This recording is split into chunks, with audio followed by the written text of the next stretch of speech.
فېسبۇك e'lon qilgan bayonotida Xitoy tor jasuslarining saxta Facebook hisoboti va tor bekatlarini ichish orqali Uyg'urlarning kompyuteri va aqliy iqtidorli telefonlarga singib kirishga uringanligini oshkorlagan. Şirket bu yuqori saviyadagi maxfiy mashg'ulotning Uyg'ur faoliyatchilari, jurnalistlar Turkiya, Qozog'iston, Amerika, Suriya, Avstraliya, Kanada va boshqa davlatlardagi bir qism shaxslarni nishon qilganligi bildirildi. Bayonotga qaraganda kompyuter jasuslari, jurnalist va faoliyatchida ko'ringan kishilarga vakolatan saxta hisobot, saxta tor bekat va telefon app ichish orqali Uyg'ur jamiyatiga singib kirishga uringan. Ba'zi ahvollarda kompyuter jasuslari Uyg'urlar yoqtiradigan xabar tor bekatlarini aslidagiga o'xshash qilib yasagan. Nishonliq kishilar bu tor bekatlarning ulanmasini cheksa, ularning to'ridagi yoki aqliy iqtidorli telefonlari jasuslik yumshoq detallar tarafidan nazorat qilingan.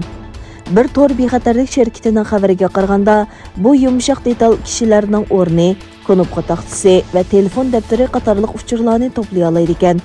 Facebook'ning xabariga qaraganda 2019 va 2020 yillari jami 500 ga yaqin kishi bu tor hujumiga uchragan.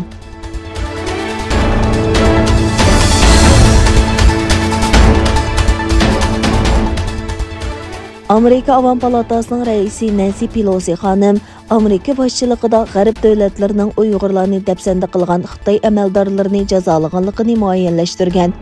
U Bayden hukumatining Xitoyga qarata yurgizgan jazosining Xitoyning Uyg'ur xalqiga qaratgan yovvoyilarcha vahshiyligini javobgarlikka tortishdagi kuchli ham unumli bir qadam ekanligini bildirgan.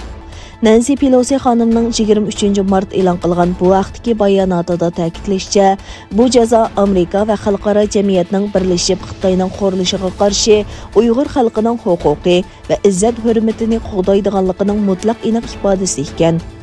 Amerika, Yevropa ittifoqi, Kanada va Angliya 22 mart kuni birli vaqtda Xitoyning Uyg'urlarni dafsanda qilgan 4 nafar amaldori bilan bir davlat apparatini jazolagan. Nancy Pelosi xonim bayonotida yana Xitoyning Uyg'ur xalqiga qilgan ziyonkashligi dunyoning vijdoniga qilgan xiris ekanligi va bu xirisning dunyoning tadbir ilishini talab qiladiganligini bildirgan. Uning aytishicha, Amerika Davlat Majlisi Uyg'ur majburiy emgigini cheklash qonun loyihasi, Uyg'ur kishilik huquqini qo'g'dash qonun loyihasi, Uyg'ur majburiy emgigini oshkorlash qonun loyihasini kun tartibga qo'yish orqali qonun chiqarish jihatda texmo ilgarilab harakatga o'tadi ekan.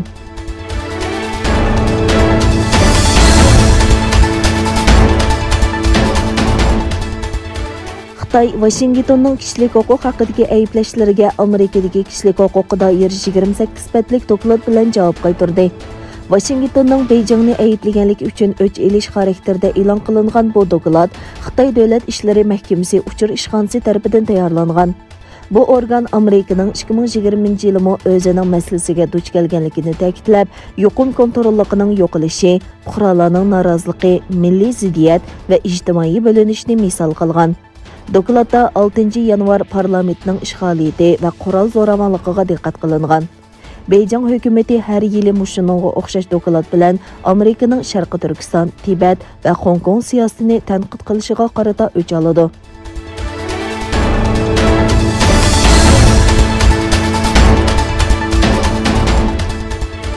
Amerika Tashqi ishlar ministri Antony Blinken Belgiyaning poytaxti Brюsselda o'tkazilgan Shimoliy Atlantik ahdi tashkiloti tashqi ishlar ministrlari yig'inida qilgan so'zida Amerika prezidenti Jo Baydenning ittifoqqa tutgan pozitsiyasi haqida to'xtaldi. Shimoliy Atlantik ahdi tashkilotining iqtisodiy, texnika va ideya sohasidagi tahdidga taqobil turish iqtidorini kengaytirishi kerakligini aqlagan Blinken, bozor va texnika sohasidagi xalqaro boyliqlarga erisha oladigan Xitoy bilan Rossiyaning bu boyliqlarni Amerika bilan ittifoqdoshlari orasida qalaymaqonchilik keltirib chiqaradigan usulda ishlatilganligini aytdi. So'zida Xitoy bilan bo'lgan raqobat haqida to'xtalgan Blinken, Amerika ittifoqdoshlarini Xitoy bilan Amerikadan birini tanlashga zo'rlamaydi. Shak shubhisizki, Xitoy xalqaro sistema qoidasi va ittifoqdoshlarimiz bilan o'rtaq qimmat qarshimizga buzg'unchilik qilib, kollektiv bexatarligimiz va boyligimizga zolimlik bilan tahdid so'layotdi. Ammo bu deganlik bu davlatlar Xitoy bilan hamkorlasha olmaydi deganlik emas.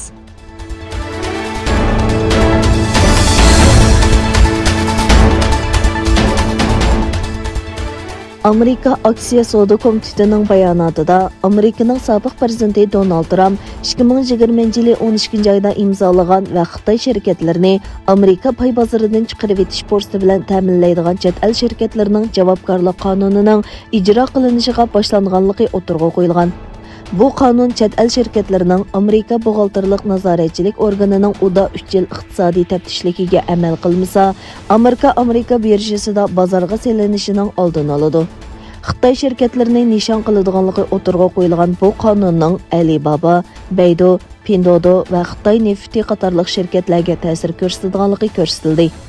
Bundan boshqa bu qonun ommaviy shirkatlardan ularning chet el hukumatining kontrolligida yoki emasligini oshkorlashni talab qiladi.